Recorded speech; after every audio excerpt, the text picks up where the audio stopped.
So before we get started in this course, let's understand what is Grasshopper3d. And first things first, let's understand that oftentimes we don't say Grasshopper3d. We just call it Grasshopper.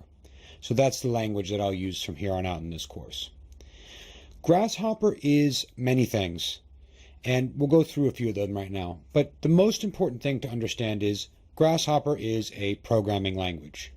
Now, it may not seem like that as we go through it, because oftentimes we think of programming languages as text-based programming languages, something that looks like it's from the Matrix, and examples of that would be VBA, C#, and Python. But that's actually not the extent of all programming languages, and Grasshopper is a great example of a flow-based visual programming medium. So Grasshopper at its core is a programming language, and we'll go through the advantages of this programming language as we go through the course. But it is a flow-based visual programming medium.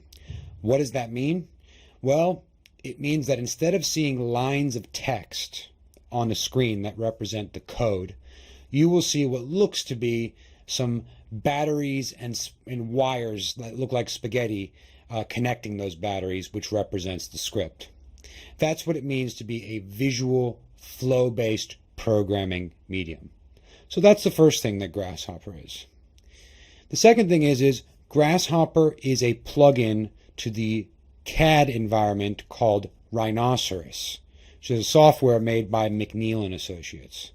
So Grasshopper is actually integrally connected to this software called Rhinoceros3d, and you cannot use Grasshopper without using Rhinoceros. And you'll see more of that as we go forward here.